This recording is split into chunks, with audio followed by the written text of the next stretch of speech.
ऋषि जूही का सच अपनी आंखों से देखने वेलफेयर इंस्टीट्यूशन आ गया था, पर यहाँ वो जूही और अचित की नजदीकियों को देखकर छिड़ गया था और ऊपर से बच्चों ने कह दिया था कि जूही और अचित की जोड़ी ज्यादा अच्छी लगती है।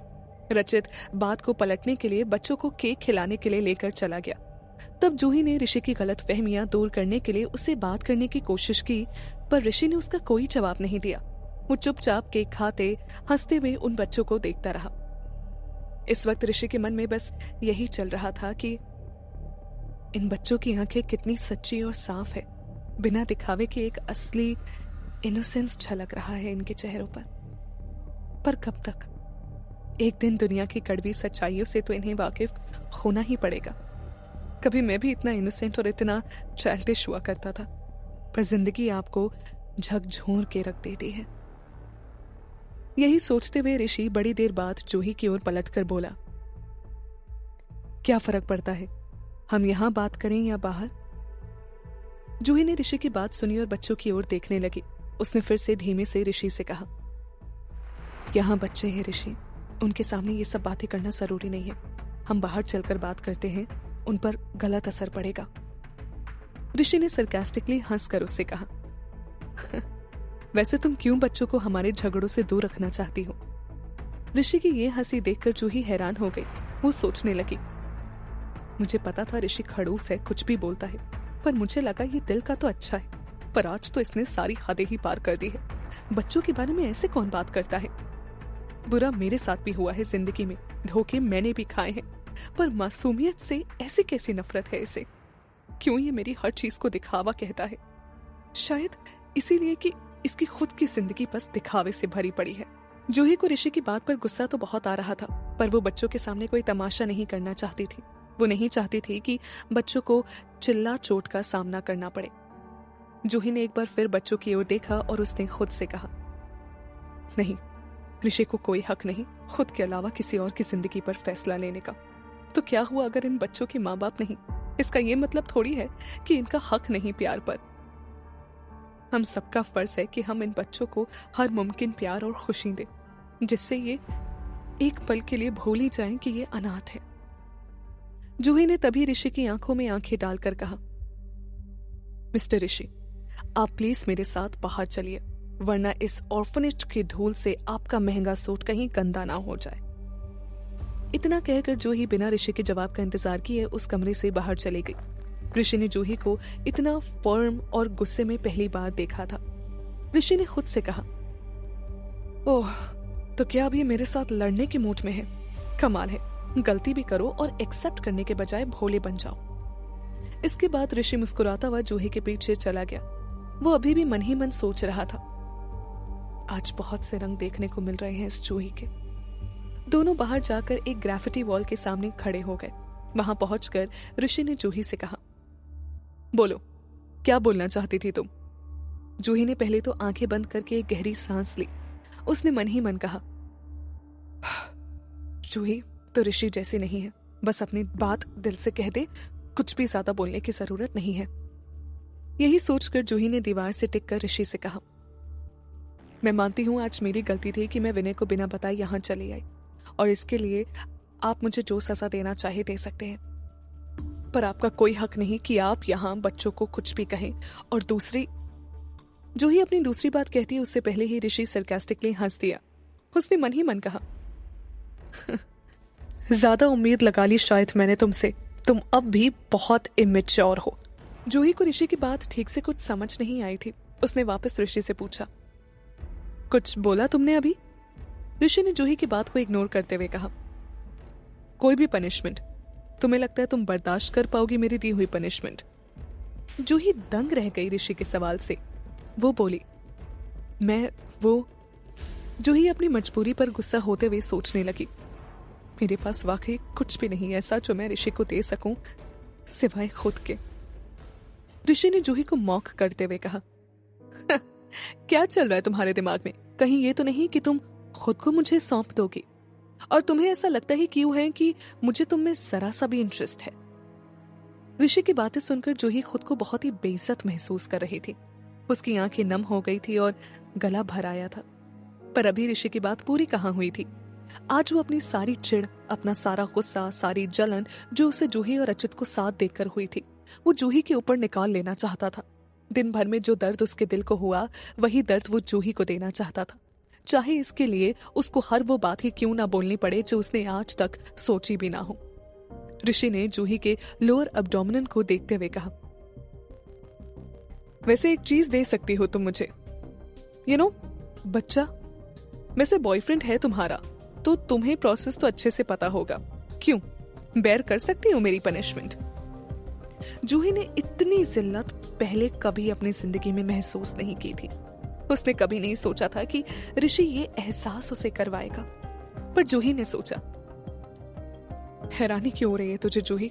हमेशा से ऋषि यही तो करता आ रहा है। हमेशा उसने मेरी बेइज्जती ही तो की है। मेरी छुई हुई चीजें उसने फेंक दी, मुझे हमेशा शक की नजरों से देखा और नीचा दिखाने का एक भी मौका नहीं छोड़ा। तो आज क्या नया हो गया? मत रो जूही, ये दुनिया ऐसी ही है, जो संभालता है वही अगले पल धक्का मार कर गिरा देता है। मैं इसके सामने अब और नहीं झुकूंगी।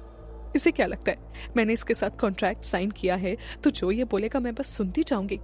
नहीं, अब और नहीं। हर किसी की एक दुखती रग होती है और ऋषि की भी है। बहुत मजा आता है ना इसे दूसरों का मजाक बनाने में। अब मैं देखती हूं ये कैसे हंस पाता है। ये सोचकर जूही ने ऋषि से कहा, ठीक है, अगर मेरी यही वैल्यू है तो यही सही। बच्चा चाहिए ना तुम्हें? ठीक है, मंजूर है मुझे। जूही से यह बात सुनकर ऋषि का मुंह खुला रह गया। उसे जूही से इस जवाब की उम्मीद नहीं थी। ऋषि कुछ सोच पाता उसके पहले जूही ने सरकास्टिकली उस पर हंसते हुए कहा, लेकिन क्या तुम तैयार हो जूही पाठक का बच्चा अपनाने के लिए? ऋषि जूही की इस बात से और भी कंफ्यूज हो गया। जूही ने स्माइल करके उससे कहा, क्या तुम्हारी किस्मत इतनी अच्छी है? जो इंसान दूसरों के लिए बैड लक हो, जिसकी वजह से उसकी वाइफ का एक्सीडेंट हुआ हो, वो क्या अपने बच्चे को सेफ रख पाएगा? ठीक है, इन सब के बावजूद तुम तैयार हो तो मुझे भी कोई प्रॉब्लम नहीं। जूही का तीर एकदम सही निशाने पर लगा था। उसकी बात सुनकर ऋषि तिलमिला उठा। ऋषि गुस्से में जूही की ओर बढ़ा। उसने जूही को दोनों हाथों से पकड़कर दीवार पर टिका दिया। फिर अपना मुंह जूही के करीब ले जाकर दांत पीसते हुए उससे बोला, हाउ डेयर यू।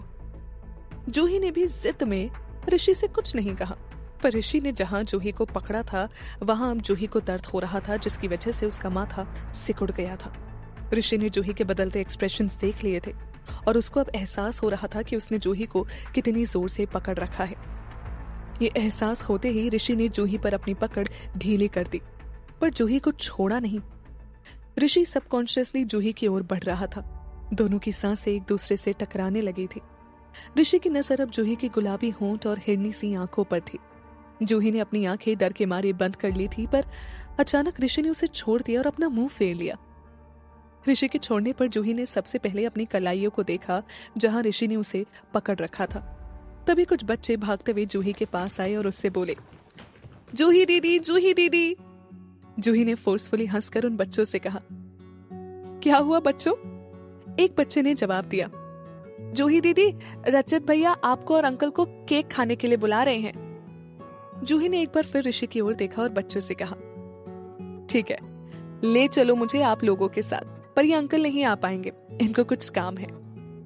जूही की ये बात सुनकर ऋषि गुस्से से जूही को घूरता हुआ सोचने लगा, हाउ डेयर शी, अब मेरे लिए जवाब भी ये दे रही है। वैसे भी किसको रहना है यहाँ? जूही अपनी बात बोलकर बिना ऋषि की ओर देखे बच्चों के साथ अंदर चली गई। ये देखकर ऋषि का गुस्सा और बढ़ गया। वो वेलफेयर इंस्टीट्यूशन के बाहर की ओर जाने लगा।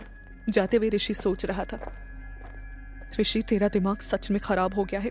अच्छे भले ऑफिस को छोड़कर तू इस लड़की के पीछे यहाँ तक चला आया। क्या सोच रहा था तू? पता नहीं किस मिट्टी की बनी है ये लड़की। इसे देखते ही तेरे इमोशंस आउट ऑफ कंट्रोल क्यों होने लगते हैं? मैं पहले तो कभी ऐसा नहीं था।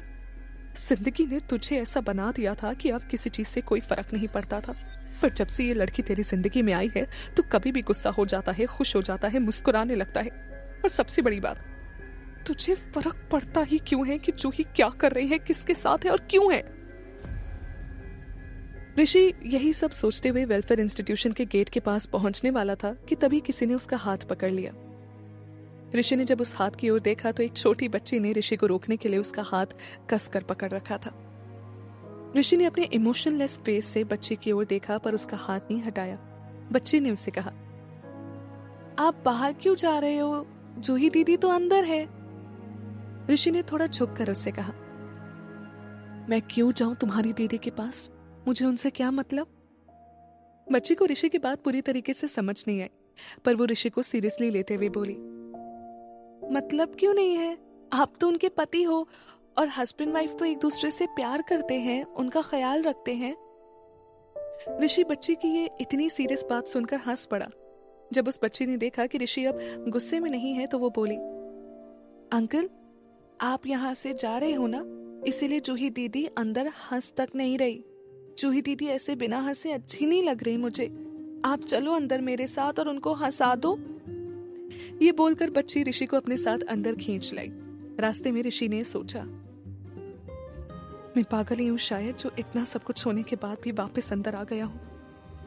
अंदर पहुंचते ही ऋषि ने देखा कि जूही और रचित बच्चों को कहानी सुना रहे हैं। सभी बच्चे जूही और रचित को घेर कर बैठे थे। वो बहुत ही ध्यान से कहानी सुन रहे थे। उस बच्ची ने ये देखकर ऋषि का हाथ छोड़ दिया। वो बोली, अंकल अब मैं स्टोरी सुनने जा रही, आप जाकर जूही दीदी से बात कर लेना। इतना कहकर वो बच्ची भागकर बाकी बैठे बच्चों के साथ बैठ गई। ऋषि के मन में अब भी जूही के साथ कुछ पल पहले हुई लड़ाई ताजा थी, इसलिए वो अपनी जगह पर ही खड़ा रहा। वो वहीं से जूही और रचित के इंटरैक्शन को बड़े गौर से देखने लगा। फिर ऋषि ने खुद से कहा,